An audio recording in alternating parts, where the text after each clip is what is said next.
कचौन से भरे शहर की गहराई से राज निकलकर बाहर आ रहे थे।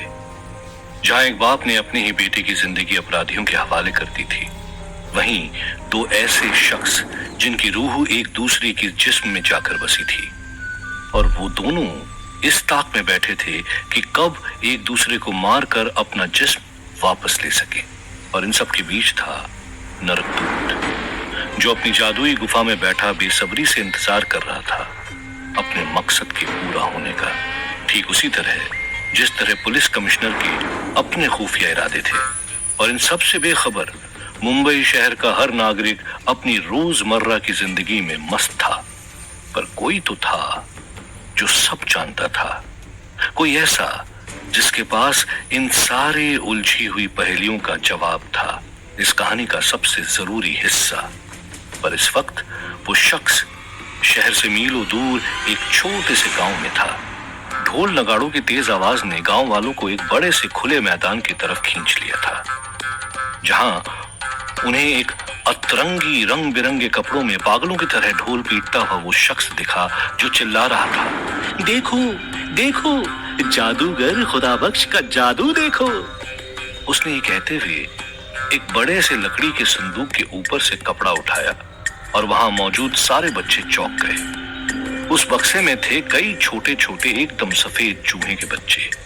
बच्चों को डरता हुआ देख जादूगर ने प्यार से कहा, अरे बच्चों, डरो मत, ये भी तुम्हारे ही जैसे थे, शैतान, माँ बाप को परेशान करने वाले। इसीलिए मैंने इन बच्चों को चूहे में बदल दिया। अब बस चे पे करते रहते हैं। बच्चे सुनकर हंस पड़ते हैं। भला ऐसी बचकानी बातों को गंभीरता से कौन लेता है? बच्चों की हंसी सुनकर जादू भी हंस पड़ा। फिर उसने अपनी उंगली अपने होठों पर रखते हुए कहा, मैं मजाक नहीं कर रहा हूं। यकीन नहीं होता तो आगे आओ, आगे आओ, मैं तुम लोगों को भी चूहे में बदल देता हूं। और फिर एक हंसी के साथ जादूगर ने गहरी आवाज में कहा, क्यों, डर गए क्या? गांव वालों के साथ साथ बच्चे भी इस मस्ती का हिस्सा बनना चाहते थे, और देखते ही देखते 7 बच्चों ने जादूगर की तरफ कदम बढ़ाए। जादूगर एक पल को हंसा, और दूसरे क्षण एक बड़ी सी रंग बिरंगी चद्दर उन बच्चों के ऊपर डाल दी। जैसे ही उसने वो चद्दर हटाई, वहां एक भी बच्चा नहीं था। गांव वाले चौंके, और फिर उनकी नजर जमीन पर गई, जहां 7 सफेद चूहे थे। अचंभे में गांव वालों ने जोर जोर से ताली बजाना शुरू कर दिया, और तभी एक गांव वाले ने खड़े होकर कहा, मजा आ गया भाई, हमें तो पता भी नहीं चला कि बच्चे कहां गायब हो गए और कैसे गायब हो गए। गांव वालों की तारीफों के बीच जादूगर उन 7 चूहों को पिंजरे में डालने लगा। तभी भीड़ में से किसी ने पूछा, अरे भाई, जादू तो खत्म हो गया ना, हमारे बच्चे तो वापस ले आओ। जादूगर ने हंसते हुए कहा, जादू का असली भाग यही तो है। बच्चे यहाँ नहीं, बल्कि वहां दूर आपका इंतजार कर रहे हैं। जादूगर ने गांव वालों के पीछे इशारा किया, और जैसे ही गांव वालों ने मुड़कर देखा, उनके अचंभे की कोई सीमा ही नहीं थी। वो 7 बच्चे दूर मैदान में खड़े थे। गांव वालों ने जोर जोर से ताली मारी और उन बच्चों की तरफ चल पड़े, और एक शैतानी हंसी के साथ उस जादूगर ने अपने पिंजरे में उन नए चूहों को देखा, जिनकी आंखों में डर था, और बाकी पुराने चूहे नम आंखों से उन 7 नए चूहों की तरफ देख रहे थे।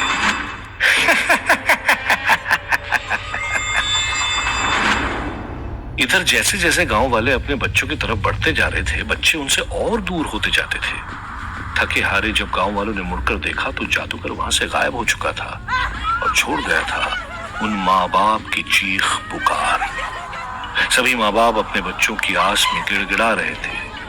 जादूगर उनकी पहुंच से बहुत दूर रात के घने साए में काले आसमानों के बीच उड़ रहा था, जैसे उसे जल्दी थी मुंबई शहर पहुंचने की। ठीक जादूगर की तरह राहुल भी उड़ रहा था पुलिस स्टेशन के ऊपर, जहां उसे कोई नहीं देख सकता था। इस नई शक्तियों ने राहुल को ताकतवर बना दिया था। उसके एक इशारे में डिश एंटीना दीवार से उखड़कर उड़ते हुए उसके पास आ गया था। राहुल उन सभी ताकतों को समझना चाहता था जो उसे नरकदूत बनने के बाद मिली थी, और इन ताकतों के साथ उनमें अपने दोनों मकसदों को हासिल करने का भरोसा मिल रहा था। पहला मकसद उन लाल निशान वाले लोगों को ढूंढना और उन्हें मारना, और दूसरा मकसद उस दूसरे राहुल के बारे में पता लगाना जो उसके जिस्म में जी रहा था। अपने पहले मकसद को पूरा करने के लिए राहुल ने उड़ते हुए जमीन की तरफ देखा। वो ऐसे लोगों को ढूंढ रहा था जिनके सर पे वो लाल निशान हो। तभी कुछ अनोखा सा हुआ। पुलिस हेडक्वार्टर की दीवारें जैसे पारदर्शी हो गई, ट्रांसपेरेंट, जिससे राहुल उनके अंदर बैठे लोगों को देख सकता था। राहुल जैसे अपने आप को सर्वशक्तिमान समझने लगा था। उसने तुरंत पुलिस हेडक्वार्टर में मौजूद हर एक शख्स को देखना शुरू किया, और फिर उसकी नजर पुलिस कमिश्नर के कैबिन पर पड़ी, जहां कमिश्नर अपने कैबिन में बैठा हुआ था। उसके सर पर था वही लाल निशान, पर कमिश्नर के सामने जो शख्स बैठा था उसे देखकर राहुल चौंक गया। उसे खुद की आंखों पर यकीन नहीं हो रहा था। उसने अचंभे से कहा, ये कैसे हो सकता है? वो पुलिस हेडक्वार्टर की तरफ भागा, ये सोचते हुए उसे इस शख्स को किसी भी हाल में पकड़ना है। राहुल को ये जानना जरूरी था कि वो शख्स यहाँ क्या कर रहा था। तभी काले सूट में एक इंसान ने राहुल को रोका और पूछा, क्या आप इंस्पेक्टर राहुल हैं? राहुल ने हड़बड़ी में कहा, हाँ, और जाने लगा। तभी काला सूट पहने वो शख्स राहुल के सामने आ गया और उसने राहुल से कहा, मिनिस्टर के मौत के बारे में राहुल से कुछ सवाल पूछने हैं। राहुल ने गुस्से में कहा, मैं जो भी जानता था मैंने वो पहले ही कमिश्नर साहब को बता दिया, आप उनसे पूछ लीजिए। और तभी उस शख्स ने अपना आईडी दिखाते हुए कहा, मैं सीबीआई हूँ, ये केस अब सीबीआई देख रही है और मेरे लिए जरूरी है आपसे सवाल पूछना। राहुल इससे पहले कुछ कह पाता, तभी कुछ और लोग ठीक वैसे ही काले सूट में राहुल को घेर कर खड़े हो गए। राहुल ने दीवार के आर पार देखा, जहां वो शख्स कमिश्नर के कैबिन से निकलने के लिए खड़ा हो गया था। एक तरफ पुलिस हेडक्वार्टर में सीबीआई से घिरा हुआ था राहुल। उसी वक्त दूसरा राहुल अपनी मंजिल की ओर बढ़ रहा था। उसने एक दरवाजे के बाहर खड़े होकर एक हल्की सी स्माइल की। वो जानता था जो वो चाहता है वो इसी दरवाजे के पीछे है। जैसे ही घर का दरवाजा खुला, आयशा ने चौंकते हुए उसे देखा। उसे अपनी आंखों पर यकीन नहीं हो रहा था, क्योंकि दरवाजे पर खड़ा शख्स और कोई नहीं बल्कि उसका बॉयफ्रेंड राहुल था। आयशा खुद को रोक नहीं पाई और राहुल को गले लगाते हुए कहा, राहुल, राहुल, मुझे लगा कि मैंने तुम्हें हमेशा के लिए खो दिया। भगवान का शुक्र है जो तुम ठीक हो, तुम्हें कुछ नहीं हुआ। मेरा यकीन करो, तुमने जो कुछ भी देखा वो सब झूठ था।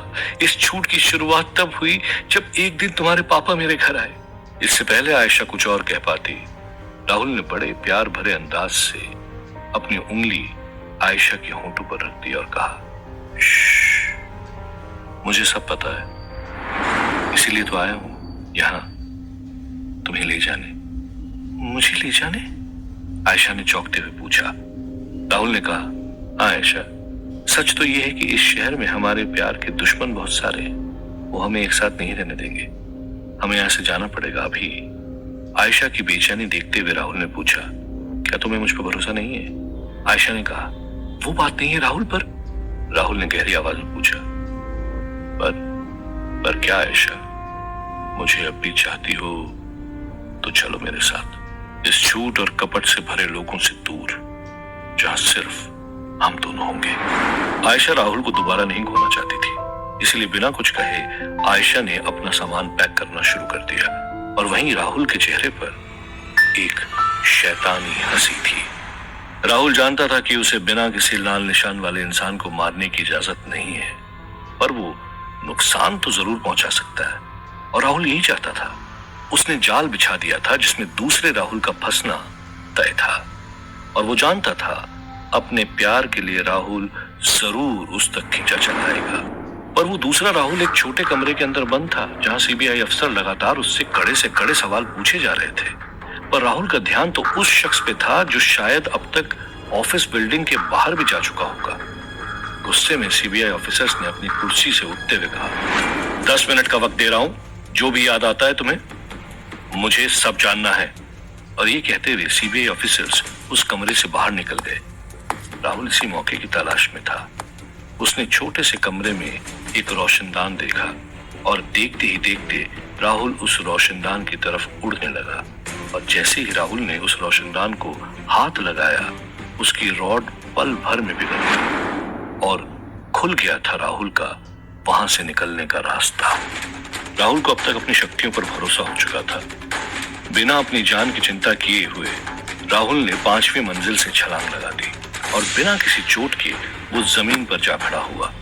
राहुल ने आओ देखा ना ताओ और वो फुर्ती से पुलिस स्टेशन से सड़क की तरफ भागा, जहां पहुंचकर अपनी शक्तियों का इस्तेमाल कर राहुल ने वो टैक्सी ढूंढ ली थी जिसमें वो शख्स बैठा हुआ था।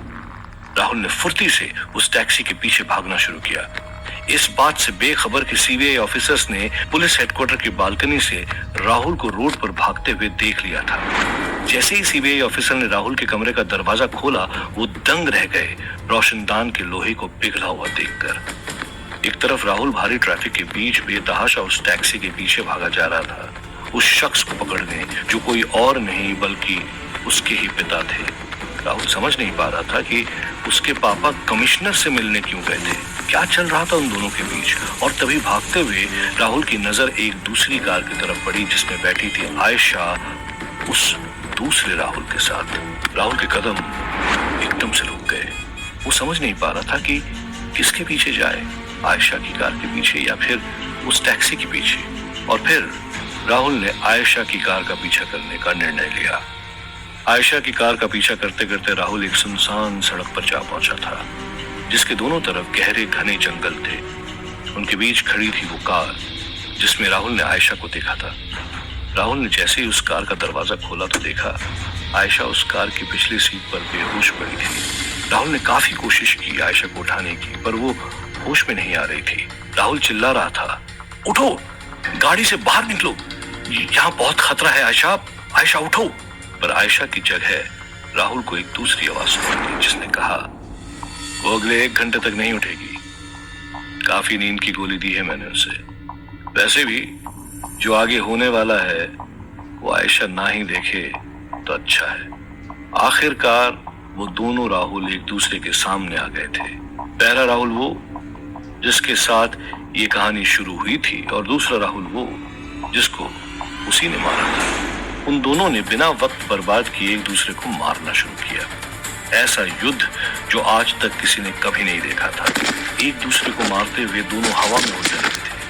घने जंगलों के पेड़ों को चीरते हुए वे एक दूसरे पर हावी हो रहे थे। कभी कोई किसी को जमीन पर फेंकता तो दूसरा उस पर विशाल पेड़ तोड़ खींच कर मारता।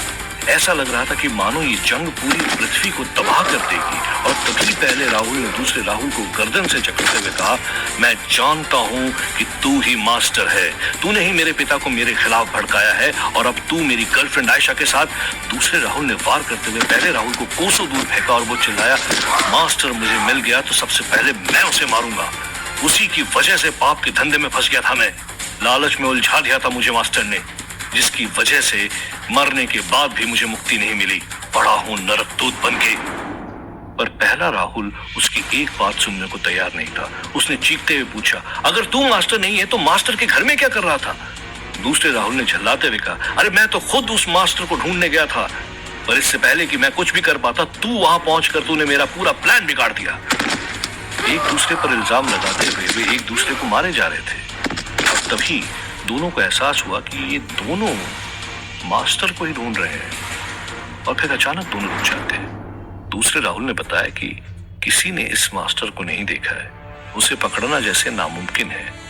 और तभी पहले राहुल ने गुस्से में कहा कि जो भी हो जाए मुझे मास्टर तक पहुंचना है। तुम तो अपनी कर्मों की वजह से नरकदूत बने हो, मुझे पता करना है कि मेरी जिंदगी में ऐसा क्या हुआ था, मेरे पिता के साथ मिलकर मास्टर ने कौन सा ऐसा खेल खेला था कि मैं आज इस हालत में हूं। कई सवाल हैं जिसके जवाब सिर्फ मास्टर ही दे सकता है।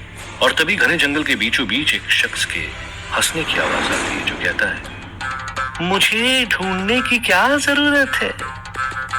अरे दिल से याद करोगे तो मास्टर खुद तुम्हारे सामने आ जाएगा। दोनों राहुल ने उस आवाज की तरफ पलटकर देखा तो उनके सामने वही जादूगर खड़ा था जिसने गांव वालों से उनके 7 बच्चे छीने थे। दोनों नरकदूत उस मास्टर के ऊपर ठीक वही लाल निशान देख पा रहे थे और जैसे ही दोनों ने मास्टर की तरफ कदम बढ़ाया, मास्टर जोर जोर से हंसने लगा और कहा,